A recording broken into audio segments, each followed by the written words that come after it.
ಈ ವಿಡಿಯೋದಲ್ಲಿ second PUC biology practical exam ಬಗ್ಗೆ ಕಂಪ್ಲೀಟ್ ಇನ್ಫಾರ್ಮೇಷನ್ ಇದೆ.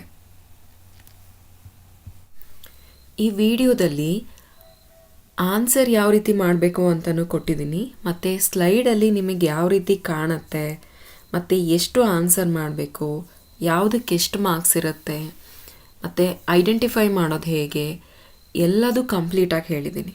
ಸೊ ಒಳ್ಳೆ ಮಾರ್ಕ್ಸ್ ಸ್ಕೋರ್ ಮಾಡೋದಕ್ಕೆ ಹೆಲ್ಪ್ ಆಗುತ್ತೆ. ವಿಡಿಯೋ ಪೂರ್ತಿಯಾಗಿ ನೋಡಿ, ನಿಮ್ಮ ಫ್ರೆಂಡ್ಸ್ಗೂ ಶೇರ್ ಮಾಡಿ. ವಿಡಿಯೋ ಇಷ್ಟ ಆಗಿದ್ದರೆ ಲೈಕ್ ಮಾಡಿ. ನಿಮಗೆಲ್ಲ ಗೊತ್ತಿರೋ ಹಾಗೆ ಪ್ರಾಕ್ಟಿಕಲ್ ಎಕ್ಸಾಮ್ 30 ಮಾರ್ಕ್ಸಿಗಿರುತ್ತೆ. ಬಯೋಲಜಿ ಪ್ರಾಕ್ಟಿಕಲ್ ಎಕ್ಸಾಮಲ್ಲಿ ನಿಮಗೆ ABCDEF ಈ 6 ಕ್ವಶನ್ಸಿಗೆ ಆನ್ಸರ್ ಮಾಡಬೇಕಾಗುತ್ತೆ. ರೆಕಾರ್ಡಿಗೆ 6 ಮಾರ್ಕ್ಸ್ ಇರುತ್ತೆ. ಹಾಗಾಗಿ ರೆಕಾರ್ಡ್ನ ಕಂಪ್ಲೀಟ್ ಮಾಡಿ ಮತ್ತು ರೆಕಾರ್ಡ್ನ ಎಕ್ಸಾಮ್ ದಿನ ತಗೊಂಡು ಹೋಗಿ. ಇದಕ್ಕೆ 6 ಮಾರ್ಕ್ಸ್ ಇರುತ್ತೆ.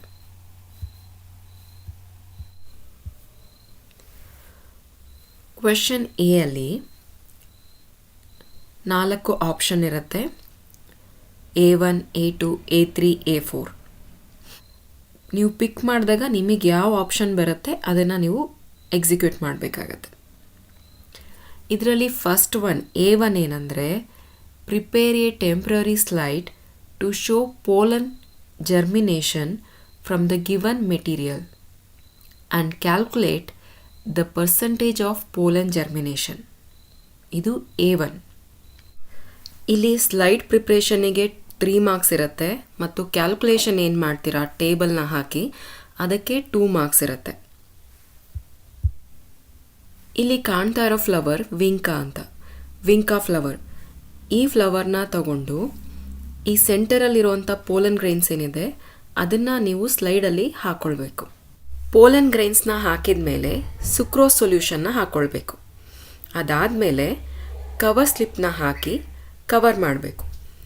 ನೆನಪಿಡಿ, ಕವರ್ ಸ್ಲಿಪ್ನ ಹಾಕುವಾಗ ಏರ್ ಬಬಲ್ಸ್ ಬರ್ದಲೇ ಇರೋ ರೀತಿ ನೋಡ್ಕೊಳ್ಳಿ. ಮತ್ತು ಫಸ್ಟ್ ಕ್ವಶನ್ ಏನಿದೆ A1, A2, A3, A4 ಇದೆಲ್ಲ ಸ್ಲೈಡ್ನ ಪ್ರಿಪೇರ್ ಮಾಡಿ ಮಾಡೋ ಅಂಥದ್ದು. ಇಲ್ಲಿ ಸ್ಲೈಡ್ನ ಪ್ರಿಪೇರ್ ಮಾಡೋದಕ್ಕೆ 3 ಮಾರ್ಕ್ಸ್ ಇರುತ್ತೆ.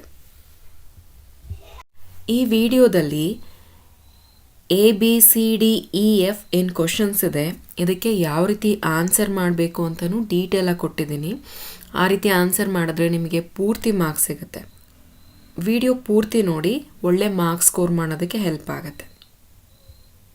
Pollen tube growth on stigma experiment ಬಂದರೆ ವಿಂಕಾ ರೋಸಿಯಾ ಫ್ಲವರ್ನ ತಗೊಳ್ಬೇಕು. ಈ ವಿಂಕಾ ರೋಸಿಯಾ ಫ್ಲವರಲ್ಲಿ ಸ್ಟಿಗ್ಮಾನ ಈ ರೀತಿ ಎಕ್ಸ್ಟ್ರಾಕ್ಟ್ ಮಾಡಬೇಕು. ಎಕ್ಸ್ಟ್ರಾಕ್ಟ್ ಮಾಡಿದ ಮೇಲೆ ಬಾಯ್ಲಿಂಗ್ ವಾಟರಲ್ಲಿ 5 ಮಿನಿಟ್ಸ್ ಟು 10 ಮಿನಿಟ್ಸ್ ತನಕ ಬಾಯ್ಲಿಂಗ್ ವಾಟರ್ನಲ್ಲಿ ಇಡಬೇಕು. ಆಗ ಅದು ಸಾಫ್ಟ್ ಆಗುತ್ತೆ. ಅದಾದಮೇಲೆ ಸ್ಟಿಗ್ಮಾನ ಸ್ಲೈಡ್ ಮೇಲೆ ಪ್ಲೇಸ್ ಮಾಡಿ ಕಾಟನ್ ಬ್ಲೂ ಸ್ಟೈನ್ನ ಹಾಕಬೇಕು. ಅದಾದಮೇಲೆ ಕವರಿಂಗ್ ಸ್ಲಿಪ್ನ ಹಾಕಿ ಮೈಕ್ರೋಸ್ಕೋಪಲ್ಲಿ ನೋಡಿದಾಗ ನಮಗೆ ಈ ರೀತಿ ಕಾಣುತ್ತೆ. ನಾವು ಸ್ಲೈಡ್ನ ಪ್ರಿಪೇರ್ ಮಾಡೋದಕ್ಕೆ 3 ಮಾರ್ಕ್ಸ್ ಇರುತ್ತೆ. ಅದಾದಮೇಲೆ ಈ ಡಯಾಗ್ರಾಮ್ನ ಡ್ರಾ ಮಾಡಿ ಲೇಬಲ್ ಮಾಡಬೇಕು, ಅದಕ್ಕೆ 2 ಮಾರ್ಕ್ಸ್ ಇರುತ್ತೆ.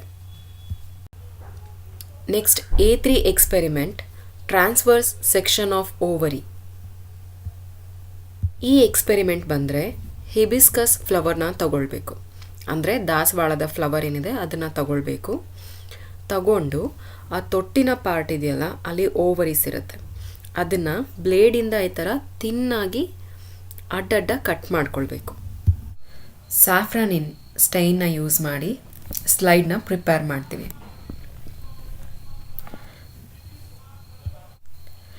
ಯಾವ್ಯಾವ ಸ್ಲೈಡ್ ಪ್ರಿಪೇರ್ ಮಾಡುವಾಗ ಯಾವ ಸ್ಟೈನ್ನ ಯೂಸ್ ಮಾಡಬೇಕು ಅಂತ ಮೆನ್ಷನ್ ಮಾಡಿದ್ದೀನಿ, ಅದನ್ನು ನೆನ್ಪಿಟ್ಕೊಳ್ಳಿ. ಮತ್ತು ಎಲ್ಲ ಸ್ಲೈಡ್ಗೂ ಕವರ್ ಸ್ಲಿಪ್ನ ಹಾಕಬೇಕು. ಕವರ್ ಸ್ಲಿಪ್ ಹಾಕುವಾಗ ಏರ್ ಬಬಲ್ಸ್ ಇಲ್ದಲೇ ಇರೋ ರೀತಿ ನೋಡ್ಕೊಳ್ಳಿ. ಸ್ಲೈಡ್ ಪ್ರಿಪೇರ್ ಆದಮೇಲೆ ಒಂದ್ಸಲ ಚೆಕ್ ಮಾಡಿ ಎಕ್ಸ್ಟರ್ನಲ್ ಅಥವಾ ಇಂಟರ್ನಲ್ ಎಕ್ಸಾಮಿನರ್ಗೆ ಮೈಕ್ರೋಸ್ಕೋಪಲ್ಲಿ ಹೇಗೆ ಕಾಣ್ತಾ ಇದೆ ಅಂತ ತೋರಿಸಿ. A3 ಕ್ವೆಶನ್ನಲ್ಲಿ ಸ್ಲೈಡ್ ಪ್ರಿಪೇರ್ ಮಾಡೋದಕ್ಕೆ 3 ಮಾರ್ಕ್ಸ್ ಇರುತ್ತೆ ಮತ್ತು ರಿಪೋರ್ಟಿಗೆ 2 ಮಾರ್ಕ್ಸ್ ಇರುತ್ತೆ. ರಿಪೋರ್ಟ್ನ ನೀವು ಇಲ್ಲಿ ಮೆನ್ಷನ್ ಮಾಡಿದ್ದೀನಲ್ಲ ಅದೇ ರೀತಿ ಬರಿಬೇಕು.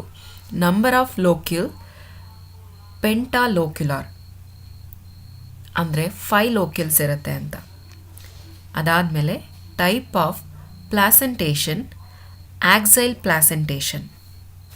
ಇಷ್ಟು ಬರೆದ್ರೆ ಫುಲ್ ಮಾರ್ಕ್ಸ್ ಸಿಗುತ್ತೆ. Next experiment nucleic acid staining experiment.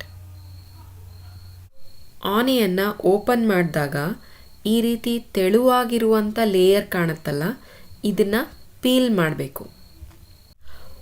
ಆನಿಯನ್ನ transparent peel ಏನಿರುತ್ತೆ ಅದನ್ನು ತಗೊಂಡು ಅಸಿಟೋಕಾರ್ಮಿನ್ ಈ ಸ್ಟೈನ್ನ ಹಾಕಿ ಸ್ಲೈಡ್ನ ಪ್ರಿಪೇರ್ ಮಾಡಬೇಕು. ಇದಕ್ಕೆ 3 ಮಾರ್ಕ್ಸ್ ಇರುತ್ತೆ. ಮೈಕ್ರೋಸ್ಕೋಪಿಕ್ ವ್ಯೂ ನಿಮಗೆ ಈ ರೀತಿ ಕಾಣುತ್ತೆ.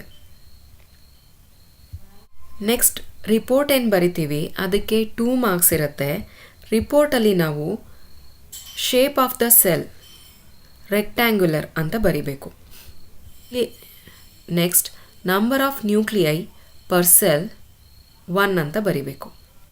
ಇಲ್ಲಿಗೆ ಕ್ವೆಶ್ಚನ್ ಎ ಕಂಪ್ಲೀಟ್ ಆಗುತ್ತೆ. Next question B. Prepare a temporary mount of onion root tip to study mitosis. ಈ ಎಕ್ಸ್ಪೆರಿಮೆಂಟಲ್ಲಿ ಸಾಮಾನ್ಯವಾಗಿ ಪ್ರೋಸೆಸ್ ಎಲ್ಲ ಏನು ಮಾಡೋದಿರುತ್ತೆ ಅದನ್ನು ಮುಂಚೆನೇ ಮಾಡಿ ಇಟ್ಟಿರ್ತಾರೆ. ಇದನ್ನು ಅಸಿಟೋಕಾರ್ಮಿನ್ ಸ್ಟೈನ್ ಏನಿದೆ ಅದರಲ್ಲಿ ಹಾಕಿ ಅದಾದಮೇಲೆ ಸ್ಲೈಡಿಗೆ ಟ್ರಾನ್ಸ್ಫರ್ ಮಾಡಬೇಕು. ಸ್ಲೈಡಿಗೆ ಹಾಕಿದ ಮೇಲೆ ಕವರ್ ಸ್ಲಿಪ್ ಹಾಕಿ ಸ್ವಲ್ಪ ಪ್ರೆಸ್ ಮಾಡಿದ್ರೆ ಅದು ನೀಟಾಗಿ ಸ್ಪ್ರೆಡ್ ಆಗುತ್ತೆ. ಈಗ ನೀವು ಮೈಕ್ರೋಸ್ಕೋಪಲ್ಲಿ ನೋಡಿದಾಗ ಈ ರೀತಿ ಕಾಣುತ್ತೆ. ಇಲ್ಲಿ ನಾವು 4 ಫೇಸ್ನ ಈಸಿಯಾಗಿ ಅಬ್ಸರ್ವ್ ಮಾಡ್ಬೋದು. ನಿಮಗೆ ನೀಟಾಗಿ ಅರ್ಥ ಆಗಲಿ ಅಂತ ಈ ಡಯಾಗ್ರಾಮ್ಸ್ನ ನಾನು ಕೊಟ್ಟಿದ್ದೀನಿ. ಇದನ್ನು ನೋಡಿದಾಗ ನೀವು ಫೇಸಸ್ ಐಡೆಂಟಿಫೈ ಮಾಡೋದಕ್ಕೆ ಹೆಲ್ಪ್ ಆಗುತ್ತೆ. ಆದರೆ ಎಕ್ಸಾಮಲ್ಲಿ ಈ ಡಯಾಗ್ರಾಮ್ಸ್ನ ಬರೆಯೋ ಅವಶ್ಯಕತೆ ಇರಲ್ಲ. ನೀವು ಸ್ಲೈಡ್ ಪ್ರಿಪೇರ್ ಮಾಡೋದಕ್ಕೆ 3 ಮಾರ್ಕ್ಸ್ ಇರುತ್ತೆ. ಫೇಸಸ್ನ ಐಡೆಂಟಿಫೈ ಮಾಡೋದಕ್ಕೆ 1 ಮಾರ್ಕ್ಸ್ ಇರುತ್ತೆ ಮತ್ತು ಕಮೆಂಟ್ ಮಾಡೋದಕ್ಕೆ 1 ಮಾರ್ಕ್ಸ್ ಇರುತ್ತೆ. Pedigree chart. ಪೆಡಿಗ್ರಿ ಚಾರ್ಟಲ್ಲಿ ಈ 3 ಚಾರ್ಟಲ್ಲಿ ಯಾವುದಾದ್ರೂ ಒಂದು ಚಾರ್ಟ್ನ ಕೊಡ್ತಾರೆ. ಆ ಚಾರ್ಟ್ನ ಐಡೆಂಟಿಫೈ ಮಾಡಬೇಕು. ಇಲ್ಲಿ ಟೋಟಲ್ 3 ಮಾರ್ಕ್ಸ್ ಇರುತ್ತೆ. 1 ಮಾರ್ಕ್ಸು ಐಡೆಂಟಿಫೈ ಮಾಡೋದಕ್ಕೆ, ನೆಕ್ಸ್ಟ್ ಅದರ ಟ್ರೈಟ್ಸ್ ಏನಿದೆ ಅದನ್ನು ಬರಿಬೇಕು ಮತ್ತು ಒಂದು ಎಕ್ಸಾಂಪಲ್ ಬರೀರಿ. ಟೋಟಲ್ 3 ಮಾರ್ಕ್ಸ್ ಸಿಗುತ್ತೆ. ಮೊದಲನೇ ಚಾರ್ಟ್. ಈ ಚಾರ್ಟಲ್ಲಿ ನಾವು ಅಬ್ಸರ್ವ್ ಮಾಡ್ಬೋದು ಪ್ರತಿಯೊಂದು ಜನ್ರೇಷನಲ್ಲೂ ಕೂಡ ಇದು ಎಕ್ಸ್ಪ್ರೆಸ್ ಆಗಿದೆ ಮತ್ತು ಮೇಲ್ ಮತ್ತು ಫೀಮೇಲ್ ಎರಡರಲ್ಲೂ ಕೂಡ ಇದು ಎಕ್ಸ್ಪ್ರೆಸ್ ಆಗಿದೆ. ಅಂದರೆ ಮೇಲ್ನ ಸ್ಕ್ವೇರಿಂದ ರೆಪ್ರೆಸೆಂಟ್ ಮಾಡ್ತಾರೆ ಮತ್ತು ಸರ್ಕಲ್ ಏನಿದೆ ಅದು ಫೀಮೇಲಿಂದ ರೆಪ್ರೆಸೆಂಟ್ ಮಾಡ್ತಾರೆ. ಪ್ರತಿಯೊಂದು ಜನ್ರೇಷನಲ್ಲಿ ಎಕ್ಸ್ಪ್ರೆಸ್ ಆಗಿದೆ. ಹಾಗಾಗಿ ಇದನ್ನು ಆಟೋಸೋಮಲ್ ಅಂತ ಕರೀತಾರೆ. ಹಾಗಾಗಿ ಇದನ್ನು ಆಟೋಸೋಮಲ್ ಡಾಮಿನೆಂಟ್ ಅಂತ ಕರೀತಾರೆ. ಈ ರೀತಿ ಚಾರ್ಟ್ನ ಐಡೆಂಟಿಫೈ ಮಾಡಿ ಅದರ ಟ್ರೈಟ್ಸ್ನ ಬರೀರಿ ಮತ್ತು ಎಕ್ಸಾಂಪಲ್ನಲ್ಲಿ ಒಂದು ಡಾಟ್ ಇದ್ದರೆ ಅದು ಎಕ್ಸ್ ಲಿಂಕ್ಡ್ ಆಗಿರುತ್ತೆ. ಇಲ್ಲಿ ಫೀಮೇಲ್ ಏನಿರ್ತಾರೆ ಅವರು ಕ್ಯಾರಿಯರ್ ಆಗಿರ್ತಾರೆ, ಅದು ಮೇಲಲ್ಲಿ ಎಕ್ಸ್ಪ್ರೆಸ್ ಆಗುತ್ತೆ. ಇದನ್ನು ಅಲೋಸೋಮಲ್ ಅಂತ ಕೂಡ ಕರೀತಾರೆ. Last one. ಇಲ್ಲಿ ಸ್ಕ್ವೇರ್ ಮಾತ್ರ ಶೇಡ್ ಮಾಡಿದ್ದಾರೆ, ಅಂದರೆ ಇದು ಮೇಲಲ್ಲಿ ಮಾತ್ರ ಎಕ್ಸ್ಪ್ರೆಸ್ ಆಗ್ತದೆ, ಫೀಮೇಲಲ್ಲಿ ಕ್ಯಾರಿಯರ್ ಆಗಿ ಕೂಡ ಆ್ಯಕ್ಟ್ ಮಾಡ್ತಿಲ್ಲ ಮತ್ತು ಅಲ್ಲಿ ಫೀಮೇಲಲ್ಲಿ ಎಕ್ಸ್ಪ್ರೆಸ್ ಕೂಡ ಆಗ್ತಾ ಇಲ್ಲ. Question number D. ಇಲ್ಲಿ ನಿಮಗೆ 4 ಸ್ಲೈಡ್ಸ್ ಇದೆ. ಈ 4 ಸ್ಲೈಡ್ಸಲ್ಲಿ ಯಾವುದಾದ್ರೂ ಒಂದನ್ನು ಕೊಡ್ತಾರೆ. ಅದನ್ನು ಐಡೆಂಟಿಫೈ ಮಾಡಬೇಕು. ಐಡೆಂಟಿಫೈ ಮಾಡೋದಕ್ಕೆ 1 ಮಾರ್ಕ್ಸ್ ಇರುತ್ತೆ. ಅದರ ಬಗ್ಗೆ ಕಮೆಂಟ್ ಮಾಡೋದಕ್ಕೆ 2 ಮಾರ್ಕ್ಸ್ ಇರುತ್ತೆ. ಟೋಟಲ್ 3 ಮಾರ್ಕ್ಸ್ ಇರುತ್ತೆ. Question number E. ಇಲ್ಲಿ ನಿಮಗೆ ಈ 4ರಲ್ಲಿ ಯಾವುದನ್ನಾದರೂ ಕೇಳ್ತಾರೆ. ಇದನ್ನು ನೀಟಾಗಿ ನೋಡ್ಕೊಳ್ಳಿ. ಇದನ್ನು ಐಡೆಂಟಿಫೈ ಮಾಡಿ ಅದರ ಸೈಂಟಿಫಿಕ್ ನೇಮ್ನ ಬರಿಬೇಕು. ಅದಕ್ಕೆ 1 ಮಾರ್ಕ್ಸ್ ಇರುತ್ತೆ ಮತ್ತು ಅದರಿಂದ ಬರುವಂಥ ಡಿಸೀಸ್ನ ಬರಿಬೇಕು ಮತ್ತು ಅದರ ಸಿಂಪ್ಟಮ್ಸ್ ಏನಿರುತ್ತೆ ಅದನ್ನು ಬರಿಬೇಕು. ಅದಕ್ಕೆ 1 ಮಾರ್ಕ್ಸ್ ಇರುತ್ತೆ. ಟೋಟಲ್ 2 ಮಾರ್ಕ್ಸ್ ಸಿಗುತ್ತೆ. ಹೋಮೋಲೋಗಸ್ ಅಂದರೆ ಅನಾಟಮಿಕಲಿ ಸ್ಟ್ರಕ್ಚರ್ ಸೇಮ್ ಇರುತ್ತೆ, ಆದರೆ ಫಂಕ್ಷನ್ ಡಿಫ್ರೆಂಟ್ ಇರುತ್ತೆ. ಅದೇ ರೀತಿ ಅನಾಲೋಗಸ್ ಅಂದರೆ ಅನಾಟಾಮಿಕಲಿ ಸ್ಟ್ರಕ್ಚರ್ ಡಿಫ್ರೆಂಟ್ ಇರುತ್ತೆ, ಆದರೆ ಸಿಮಿಲರ್ ಫಂಕ್ಷನ್ ಇರುತ್ತೆ. ಇದಕ್ಕೆ ತುಂಬ ಎಕ್ಸಾಂಪಲ್ಸ್ ಇದೆ, ಇಲ್ಲಿ ಅದನ್ನು ಮೆನ್ಷನ್ ಮಾಡಿದ್ದೀನಿ. ಅದನ್ನು ಪ್ರಿಪೇರ್ ಆಗಿ. ಇಲ್ಲಿ ಕಮೆಂಟ್ ಮಾಡೋದಕ್ಕೆ 1 ಮಾರ್ಕ್ಸ್ ಇರುತ್ತೆ, ಐಡೆಂಟಿಫೈ ಮಾಡೋದಕ್ಕೆ 1 ಮಾರ್ಕ್ಸ್ ಇರುತ್ತೆ.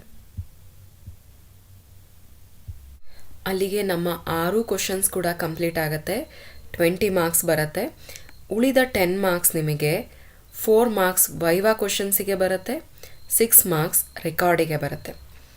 ವೈವಾ ಕ್ವಶನ್ ನಿಮಗೆ ಯಾವ ಎಕ್ಸ್ಪೆರಿಮೆಂಟ್ ಬಂದಿರುತ್ತೆ ಅದಕ್ಕೆ ಸಂಬಂಧಪಟ್ಟ ಹಾಗೆ ಕ್ವಶನ್ನ ಕೇಳ್ತಾರೆ. ಚೆನ್ನಾಗಿ ಪ್ರಿಪೇರ್ ಆಗಿ. All the best.